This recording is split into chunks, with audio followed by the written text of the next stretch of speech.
Welcome back to the channel, everyone, and our review and reaction to the final episode of Season 1 for X-Men 97. Let me warn all of you right away, there will be spoilers in this video. And let me say this, a lot of great television shows and film franchises have a difficult time when it comes to ending a season or the series itself. They have trouble sticking the landing. Not here. Tolerance's Extinction Part 3 was one hell of an ending to this initial season. And now that it is done, yes, it has become one of my favorite animated shows of all time. I don't just want 2 more seasons of this, I want 10 more seasons, and I want them ASAP.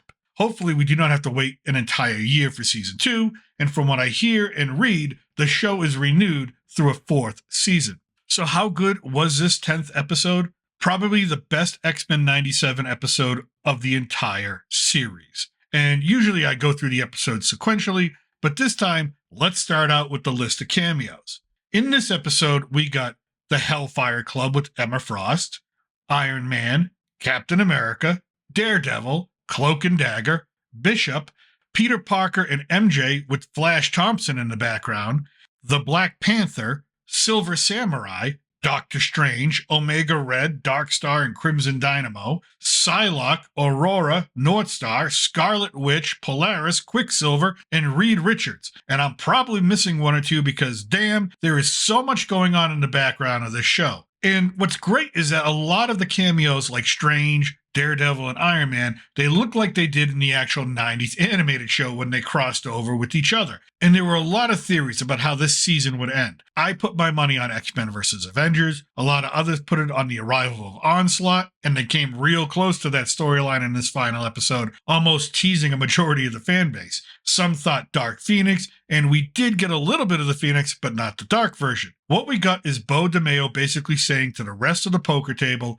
I'm all in. And by that, I mean he looks to be using different elements of popular story arcs that involve Apocalypse, Bloodline, the future adventures of Cyclops and Phoenix, Rise of Apocalypse, the Apocalypse War, Messiah War, and Age of Apocalypse, just to name a few. If you thought Bastion was bad enough, Season 2 is where things are just going to get out of hand for the X-Men. But that's in the end. Let's get to the beginning of this episode because there's so much to talk about in terms of extremely emotional moments. We start out with a younger Professor X and Magneto sitting in a bar as if they've just met for the first time. We find out that this is not a flashback, but it is Professor X inside Magneto's head trying to reach his humanity to reverse the damage to Earth. In some moments, you think that Professor X is making some progress, but in others, Magneto's dark past is just too strong for him to resist. Professor X decides to go full power on Magneto and basically forces him to restore Earth's electrical fields. This has huge implications for Magneto, who essentially gets his mind wiped away, and both he and the Professor are now unconscious and trapped in that telepathic world. It was right about here that all of the Onslaught fans thought they were going to get what they wanted, but it was not to be. Not this season anyways. The problem with Professor X's plan is that with the electricity back on, Bastion can command his Prime Sentinels again. Now, we do find out that Wolverine is still alive, barely, and he remains unconscious throughout the rest of the show. And this is also where we return to the ground team fighting Bastion on Earth. They have failed. Cable is under Sinister's control. Jean's lifeless body is sinking in a lake. Storm, Forge, Beast, and Morph have been captured. Bastion starts to taunt them and initiates Operation Zero Tolerance's final phase. We then cut to the President's Situation Room where Iron Man and Captain America are present, and crazy theory, nothing to back it up, but is President Kelly really President Kelly? Or are we taking a cue from the original X-Men films? Is that Mystique in disguise? Something that just popped into my head as I watched this episode, and let me know what you think about that wild accusation in the comment section. Now back to the episode. As Prime Sentinels attack the Earth, Bastion prepares to execute Cable, who admits that he has tried to change the course of history 200 times and failed. Sinister is upset by Bastion's decision because he wanted to keep Cable as a sort of experimental pet. And as these two settle their dispute and go forward with the execution, Jean Grey, sensing that her now sort of adopted son or stepson is in danger, goes full Phoenix on both Sinister and Bastion. First, she captures Bastion and places the device on his head to break his control over the Prime Sentinels, seemingly curing them all too, and then she grabs Sinister, who gets what he deserves after all this time. She rips the various DNA from him that he has assimilated over the years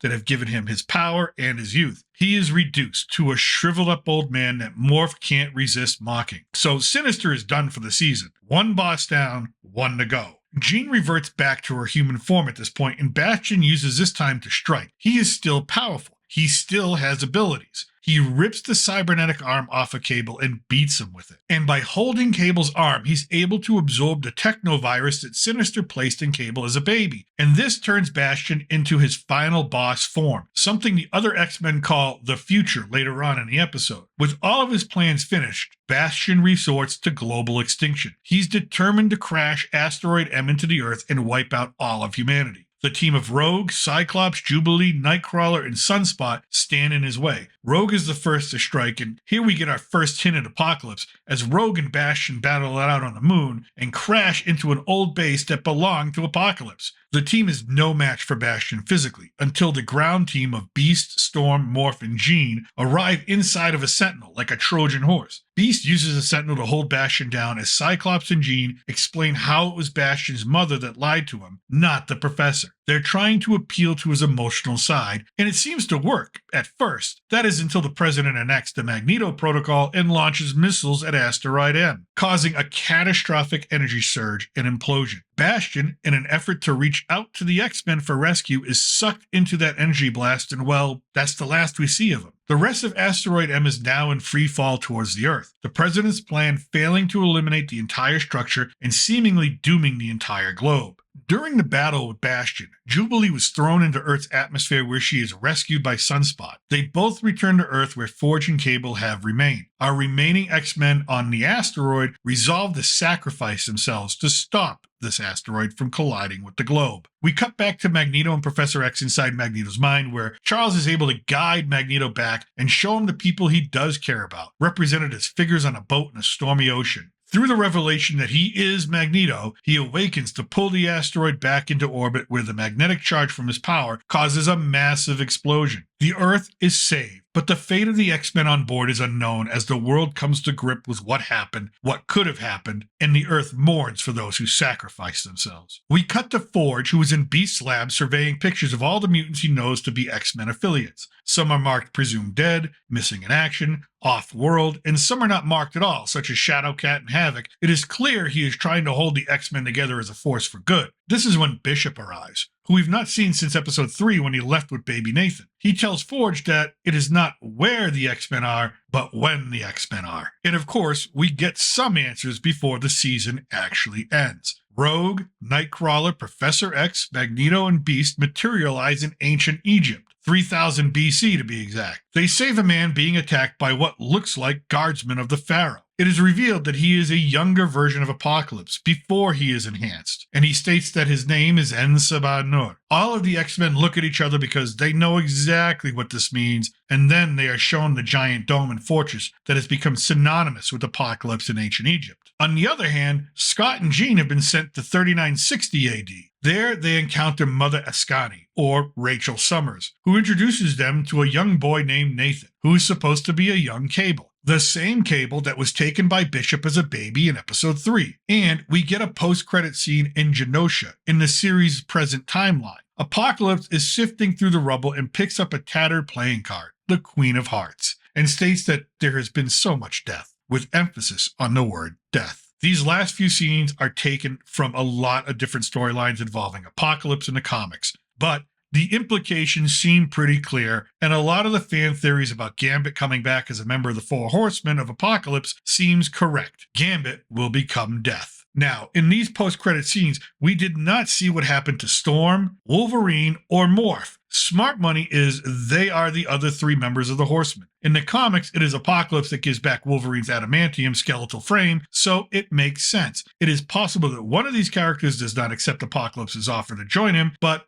the math works out with this theory. And that's how the season ends. I have nothing negative to say about this episode. It was a home run, a banger of an ending, and one that left me anxious with anticipation for season 2. Just some of the best damn content that Marvel has produced. And if Kevin Feige can take this blueprint for great storytelling and great character development and overlay it onto everything else that Marvel Studios produces in the future, I have no doubt that the MCU can reach the heights of popularity that came with the Infinity Saga and phases 1, 2, and 3. And I'll leave you with this last comment about the show. As with any entertainment product, any film or TV series, the greatest compliment I can give out is labeling something as rewatchable. Something that, even though you know what is going to happen because you've seen it already, you still watch it because it was executed so damn well. This series belongs in that category. I will rewatch the entire series again, and knowing everything that I know now, I think a second viewing will yield even more secrets and Easter eggs and subtle hints that were missed along the way. Like I said in my last video, I was initially skeptical of this series when it was first announced.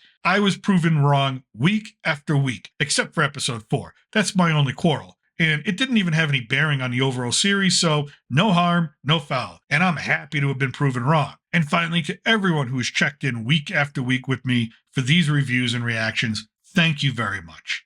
I've had a blast doing them, and I will continue to bring you more content as the channel continues to grow. I appreciate all of you for giving me your time. And remember, I'm still your reluctant gringo. And from south of the border, salud and a huevo.